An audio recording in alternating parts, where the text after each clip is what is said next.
Bismillahirrahmanirrahim. Alhamdulillah, sekali lagi kita banyak-banyak bersyukur kepada Allah Subhanahu Wa Taala. Alhamdu wa syukrulillah. Segala puji, segala syukur kita hanya kepada Allah Subhanahu Wa Taala. Kita tahu kehidupan kita atas muka bumi Allah ini penuh dengan ujian dan cubaan daripada Allah Subhanahu Wa Taala. Semua perkara yang berlaku sebenarnya ada hikmat yang tersendiri, termasuk wabak COVID-19 ini yang nampaknya masih lagi menghantui kita semua. Pergerakan kita masih terbatas. Apapun kita banyak-banyak bersyukur kepada Allah, tidaklah wabak itu sampai ke peringkat yang kita sendiri tak mampu nak fikir, dan kita ucap terima kasih banyak kepada, kita panggil Barisan Harapan, termasuk Kementerian Kesihatan dan mana-mana agensi, mana-mana individu yang terlibat secara langsung untuk pastikan wabak ini berakhir dengan baik dan kita dapat menjalani kehidupan seperti biasa. Apapun dalam tempoh ini, kita semua pakak-pakak patuhlah arahan, permintaan daripada pihak yang berkenaan, supaya menampakkan kerjasama kita, kebersamaan kita untuk menghindari wabak ini, di samping kita kena sentiasa berdoa kepada Allah Subhanahu Wa Taala. Yang keduanya, dalam situasi kehidupan negara kita ini, terutamanya di sudut kehidupan berpolitik lah, ramai yang minta kepada hamba supaya beri pandangan. Sebenarnya hamba sendiri tak minat sangat nak beri pandangan, tetapi ialah dia tak boleh lari kerana dia merupakan kehidupan. Politik ni kalau kita nak terjemahkan secara khusus, ya, dia berkaitan dengan keterlibatan secara langsung dalam parti-parti politik. Kalau kita nak terjemahkan politik itu makna umum, semua kita tanpa kita sedar sebenarnya kita berpolitik.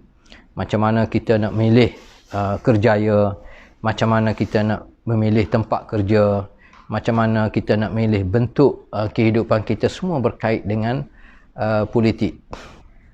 Cuma kalau kita nak politik secara khusus, terutama berkaitan dengan pengurusan sesebuah negara, ya, amat teringat kata-kata kalau tak silap Amos, Badi'uz Zaman, Sa'id Nursi pernah mengatakan, a'udzubillah minasyaitan wassiyasah. Maknanya aku berlindung daripada syaitan, dan dia tambah lagi daripada politik. Kita dalam Islam, apabila kita nak baca Quran contohnya, termasuk apabila nak baca Quran, kita diminta, antaranya adalah Quran ni merupakan ayat-ayat Allah SWT, wahyu Allah, kalamullah, suci, bersih, tidak ada bercampur dengan hawa nafsu, tidak bercampur dengan emosi, tidak bercampur dengan panah bara, tidak bercampur dengan kebencian, tidak bercampur dengan pemikiran yang tak sempurna.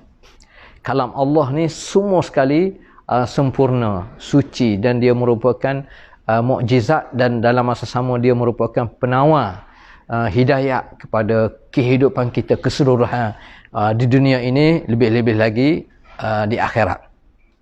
Jadi apabila kita nak bertaamul, kita nak berinteraksi dengan Quran ni, biarlah kita berinteraksi dengan suasana yang paling baik.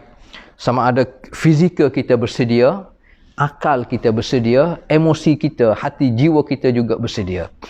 Salah satu caranya ialah kita mesti berlindung daripada gangguan syaitan. Sebab itulah bila kita nak baca Quran, kita sebut a'udzubillah minasyaitanir rajim. Sebelum kita baca bismillah dengan nama Allah tu, kita diminta berlindung dulu daripada syaitan. Makna gangguan syaitan ni kuat.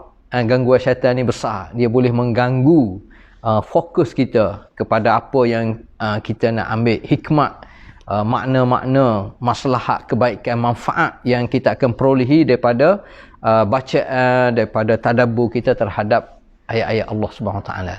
Tapi Said Ramadan ni, Said Nursi ni dalam waktu yang lain dia sebut a'udzubillah minasyaitan wassiyasah. Aku berlindung daripada syaitan dan daripada politik. Adakah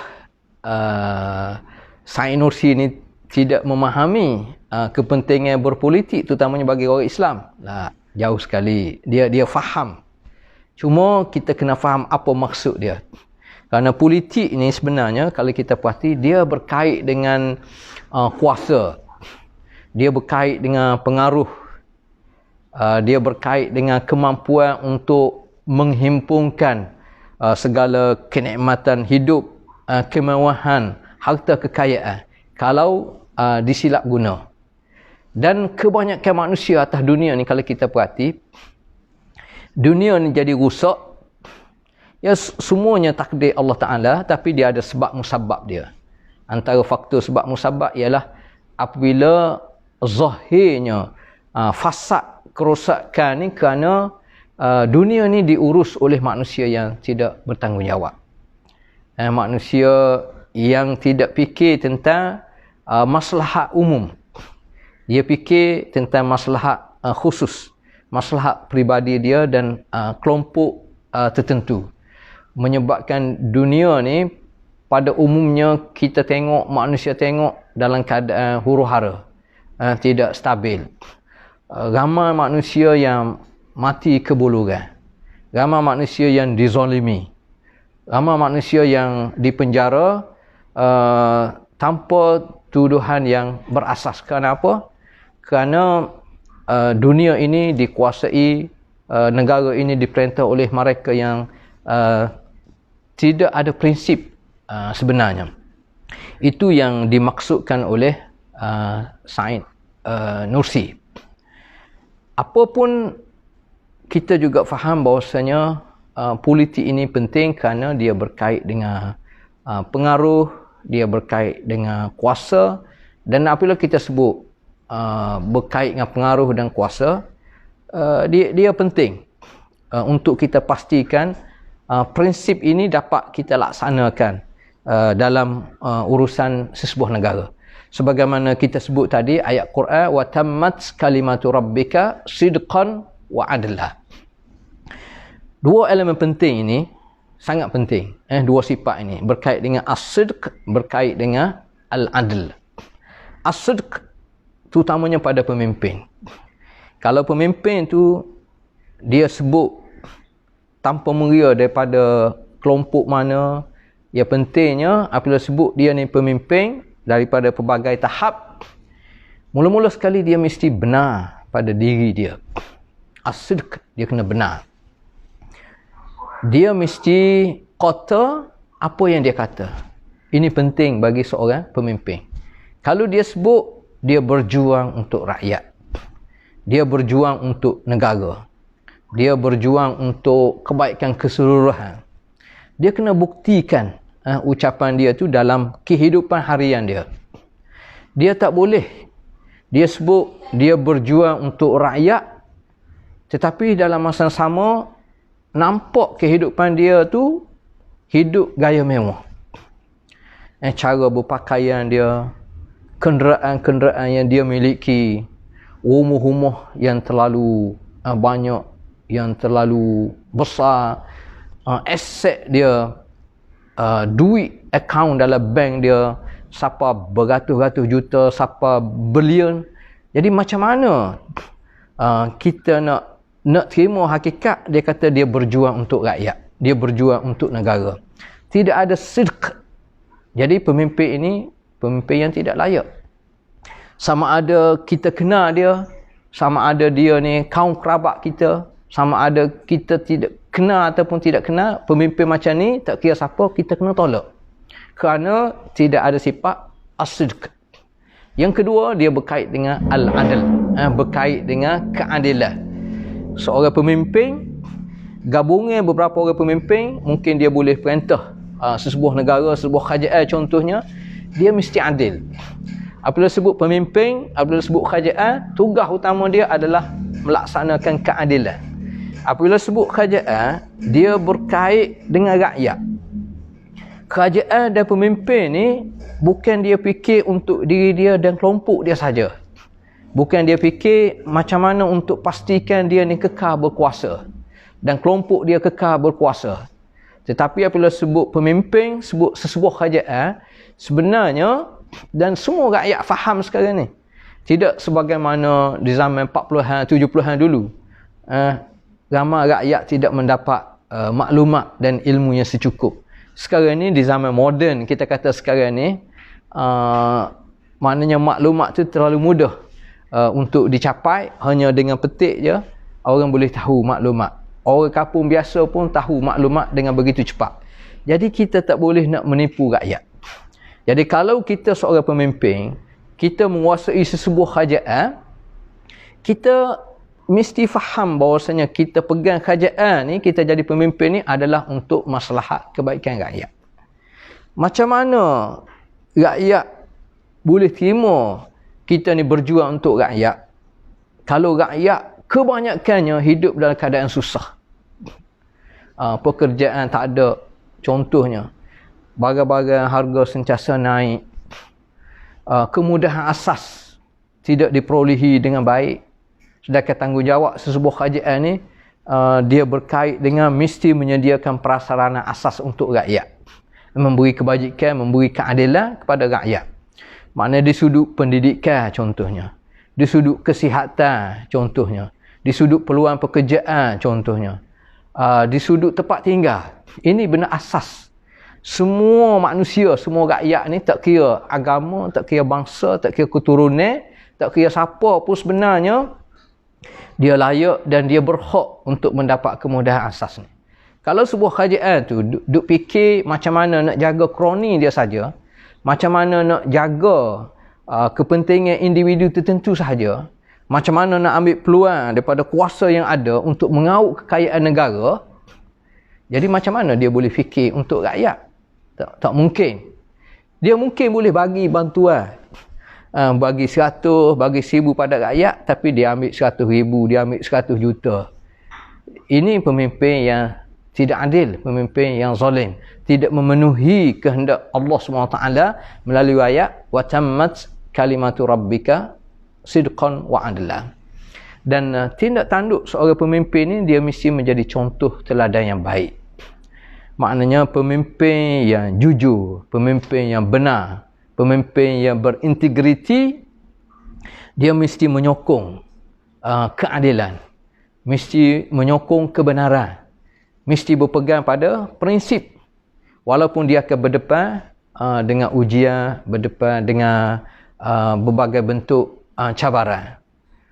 Dalam masa sama, kita mesti berusaha, mesti berikhtiar untuk menyedarkan kepada masyarakat, kepada rakyat, termasuk di negara kita ini, betapa pentingnya kita memilih kerajaan ataupun kita memilih pemimpin yang betul-betul berintegriti, pemimpin yang berpegang pada prinsip, pemimpin yang telah, kita kata mungkin yang telah teruji, sudah belah-belah tahun, bahkan puluh-puluh tahun dah terlibat dalam aktiviti untuk memberi kebaikan kepada rakyat. Jadi kalau kita nampak pemimpin ni adalah pemimpin yang betul-betul berpegang pada prinsip, kita mesti memberi sokongan yang sewajarnya. Dan alhamdulillah sebenarnya rakyat Malaysia selepas 60 tahun kita berkomunikasi, kita hidup melalui sistem demokrasi pilihan raya berparlimen. 2 tahun lepas, 3 tahun lepas, pilihan raya yang lepas, majoriti rakyat telah memberi undi kepada kerajaan baru yang berusaha untuk melaksanakan keadilan. Dan kita rasa mandat ini mesti rakyat pegang dengan baik dan mesti diteruskan. Sokongan rakyat kepada PH Pakatan Harapan ini mesti diteruskan, dan kita alhamdulillah sekarang ini Pakatan Harapan yang mengandungi Parti Amanah, Parti PKR dan DAP dengan diketuai oleh Datuk Seri Anwar Ibrahim tetap berusaha dan berikhtiar untuk menjadikan Malaysia ni sebuah negara yang betul-betul berpegang pada prinsip melaksanakan tanggungjawab sebagai seorang pemimpin, sebagai sebuah kerajaan yang betul-betul berintegriti, yang betul-betul berusaha untuk memberi kebajikan kepada rakyat.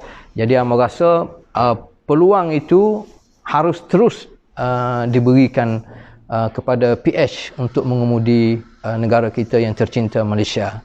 Wallahu a'lam.